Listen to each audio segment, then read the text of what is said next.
What's up, everybody? Joel's back with another message of divine light just for you. And today I'm going to be talking about the awkward moment of silence that we saw at the so-called inauguration.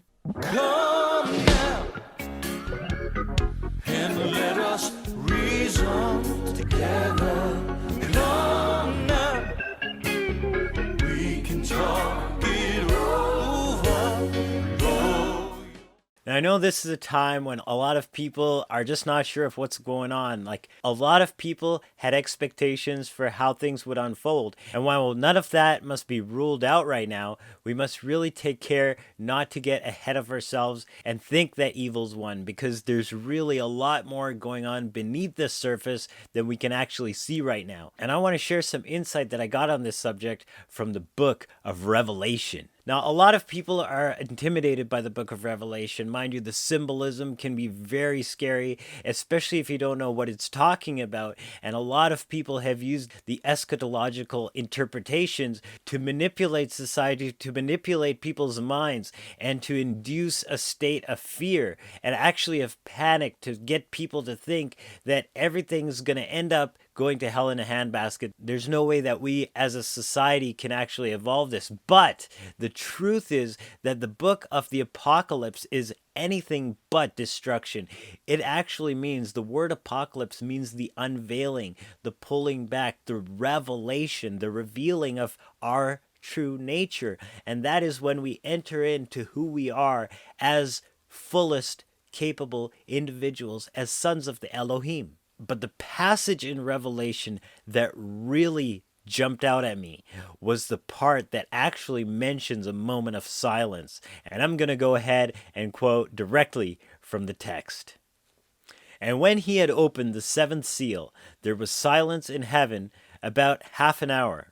So we can imagine that John has just witnessed the opening of 6 of the 7 seals, and now we're at the final last seal. And up until now, every time that the seals have been opened, there has been a major event that John either saw or heard. But by contrast, this 7th seal, it seems like nothing's going on. Nothing happens. Like, imagine going to a church performance where they're performing a dramatic reading of the book of Revelation, right? You're sitting there, they're opening the seals, things are happening, catastrophes, plagues, big natural disasters, all this sorts of stuff. They get to the 7th seal, and all of a sudden, they take this quite literally and just sit there silently.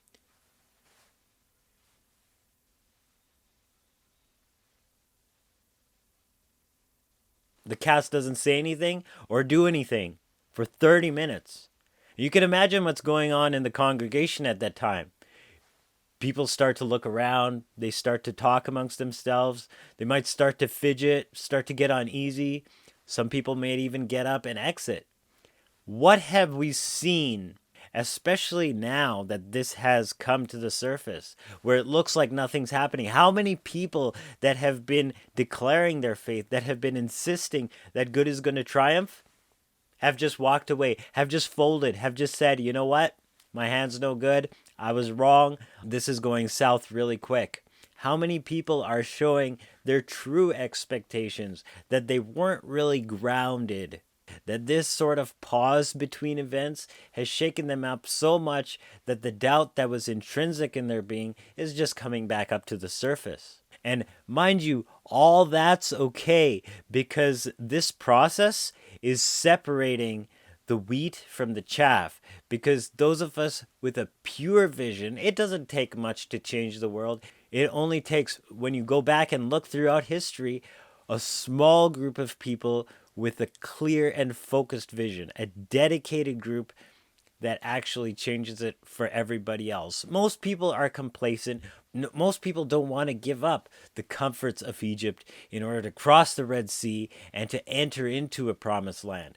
But that's what we are doing. We have seen a vision for a new earth, and we're maintaining that state of being. We're moving forward. And for those of us that are staying the course, let me tell you that this bridge between events, this moment of supposed silence, is to our benefit. Why? Let me get to that. And I saw the 7 angels which before God stood, And it was given to them 7 trumpets. And another angel came and stood at the altar, having a censer, golden. And there was given to him incense much, that he should offer it with the prayers of all saints upon the altar, golden, which was before the throne. And ascended the smoke of the incense with the prayers of the saints out of the hand of the angel before God. So we have to realize that this moment of silence, this bridge between events, when it looks like we're not hearing anything, the days of darkness, even the media is kind of taking a hiatus from its regular bashing and condescending type messages. So we can use this time to offer up prayers using the God kind of faith where we see the end from the beginning, because we already know the potential of the world we want to create. We already know the world that we're deserving of, that we know we want to live in. We already have glimpses of that state of mind. So we bring that before the throne, and now's the time that those prayers are being answered. If you want to know how to pray, check out this video, because it shows you how to really pray and not beg and supplicate and ask as if you might get it, you might not. We have to have the God kind of faith, because we are sons of the Elohim. We have the capacity to manifest and create the world we want to create. And that's what we're giving the chance for with this space on the bridge between events. So use this period to your advantage and just flood heaven with prayers. Just use the time to visualize and imagine the world that you want to find yourself in when all of this is over. Because guess what? Your imagination is the conduit that creates a link to that possible reality. And as long as you maintain that state of being, you will end up fulfilling the actions, thoughts, and events that will get you there.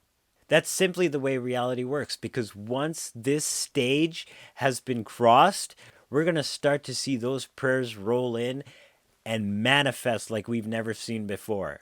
As the revelation continues, and took the angel the censer and filled it with fire off the altar and cast it into the earth.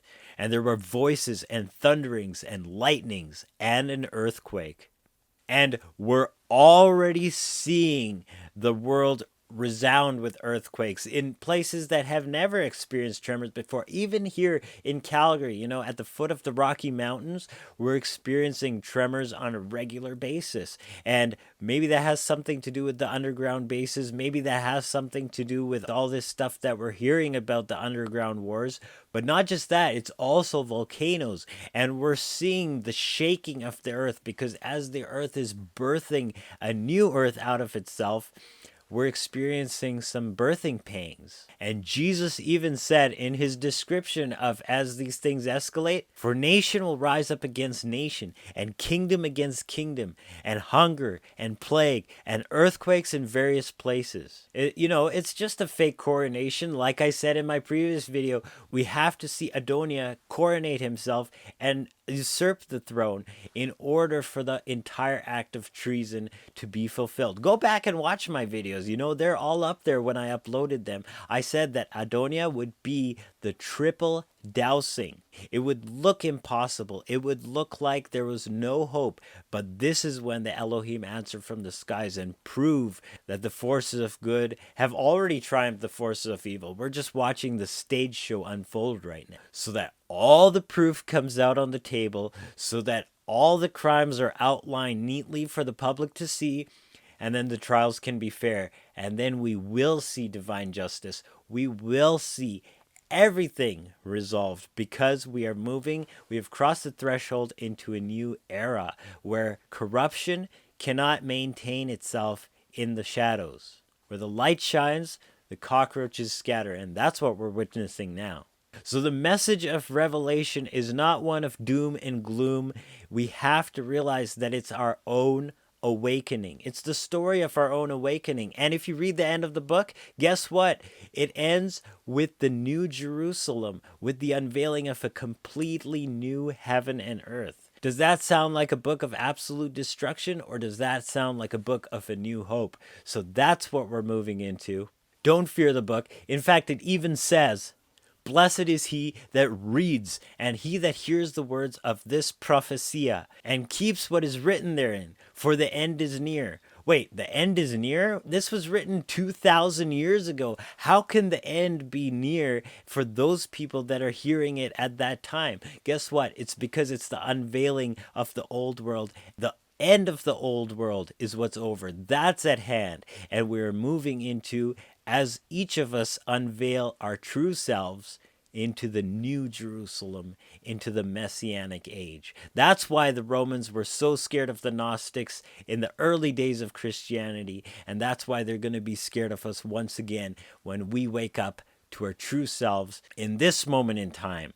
We can't rely on institutions anymore. We can't rely on people to tell us the meaning of this book anymore. We can't watch movies like Left Behind or Megiddo in order to teach us what the end is going to be like. We have to unveil our own selves, and then we experience not the end, but the beginning of a new era. So with that being said, have an amazing day. Stay the course and stay optimistic, because this unveiling is happening and we are revealing the new earth that we know we're deserving of, because we are waking up to our true selves and we're manifesting our true selves and stepping in to our true potential.